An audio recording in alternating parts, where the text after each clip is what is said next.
right, so we have Gallus97 asks, what SEO myths are you tired of hearing? Lawrence. Isn't this similar to the last one? Oh, no, this one's, what are you tired of hearing? Oh, tired Of hearing, yeah. I'm a bit blank at the moment. You got one? No, that's all good. I I was hoping you had one. I was like, crap, I think we just ran. I think we've done that myth one. Yeah. Debunked is the next question is debunked. It's the same thing. Okay. Should we skip these ones? You know what, I want to answer this one. Yeah, go for it. Okay, what Maybe SEO myth am I tired of hearing of? Man, that PBNs work. Yep. Man, I'm tired of hearing this because I'm sure there's a very small selection of PBNs out there that do work. I'm very certain that there are. But I know for a fact, having gone through painful experiences and loss of monetary, hard-earned money that that I made, I've spent probably like over $10,000 on PBNs. So I think I'm very qualified to speak on this.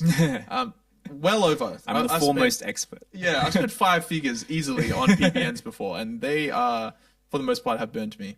So yeah, to anyone that is saying PBNs work, I'm sure a very small percentage do, like I said before, but 99% of the time, I think they're shilling you something.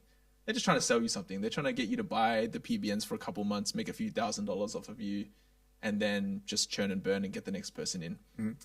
There's so much mystery around backlinks. It's so hard to verify if a PBN actually works, or was it SEO optimization, or was it blogs, or was it a Google update?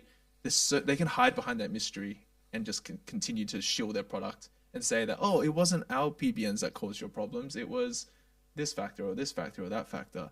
So yeah, to you guys watching, I'd be very, very cautious about buying PBNs unless you have verified yourself that it's a network that works and you're confident in it. Otherwise, I would just stick to niche edits, digital PR, guest posts, and wouldn't touch PBNs again. Learn from me. Yeah, do as I say, not as I do. Yeah. So thinking through it, SEO myths tired of hearing about. One that comes up is content length. Oh, does this website need to have a page that's 1,000 words or 2,000 words or 4,000 words?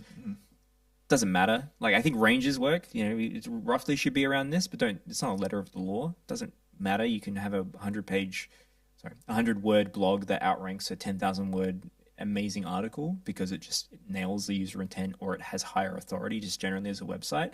So yeah, I believe that you need to just consider the search results and what they want to see, and be gone on some of these metrics that we used to stand by, content length, keyword density, and things like that.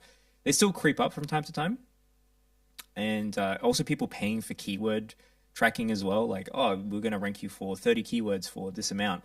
It's not a model that technically works because you can rank for a lot more keywords. It doesn't have to be like per keyword basis. It can actually be, you can rank for 1,000 keywords for the work we do in a month. It doesn't really matter. Like, we're not trying to optimize for just 30. We're trying to go for all of them as well. So there's a lot of archaic models, I think, that are out there. Yeah.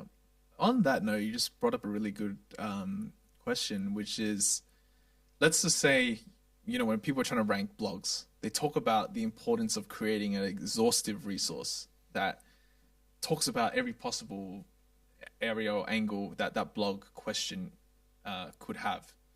So do you think if we wrote like a blog article that was 3,000 words, but it was extremely exhaustive and it covered everything about a particular topic, like let's just say, what you need to do to prepare for a criminal trial.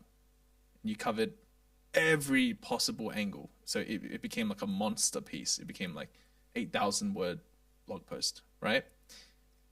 And the top ranking blog posts were all 2,000 words, very concise. They didn't go into as much detail or expert opinion as your one. Do you think your blog would have a chance of ranking? My exhaustive piece? Yeah, super long piece versus everything else on the SERPs, which is like 1,000 to 3,000 I'd be confident that it could get up there. But if it didn't, I would understand it. It's like, I understand Google. I get it. Sometimes it's just what you want to do. Yeah. Good example of this is when I write SEO content for our blog, and the big pillar term, what is SEO? MailChimp has a really good article about it. It's literally probably 3 paragraphs. Like, what is SEO? Very more like a glossary almost. Very, very concise, but it ranks better. Why? Probably because they're an email marketing software and they're really good at email marketing. So they're getting a lot of clicks and dwell time through that instead of just purely SEO clicks. So I think the conciseness and how people are funneling to it indirectly as well can be a factor. So I'll be pretty confident about that blog article, very comprehensive. But if I got into the first page results and, you know, some articles are ranking above it, I would probably cut that article down, because if I'm not in like at least the top 3, I'm not kind of getting anywhere. Yeah. Especially for a big exhaustive piece like that. Yeah. For a general, I guess, rule, would you stick within the range of what you see in the top 10 SERPs, or would you just try to write the best possible, most exhaustive article that you could write? What would you do? I go for something exhaustive. As I said before, put it out there and just see what the reaction was. And if I needed to trim it down, and actually my work is a bit, you know, for nothing, I made an exhaustive piece and I had to cut out half of it because I thought it would work better. Pain. Yeah, all that pain. But yeah, that's where I think you can overthink a lot of content strategy. You know, Brian Dean's example, I think there's a lot more in the content design aspect of actually having shorter, concise stuff than having you can be exhaustive, but also short. Yeah. It sounds like it's contradictory, but I've seen articles built like this where it says a lot, but it also it isn't exhaustive to read. That's what I'll come back to. Value per sentence. So you can have, value per sentence. It can have the depth and detail that you want and great links to things that are also resources that are relevant to, but they don't need to put those direct words on the page. Like, what are the benefits of SEO?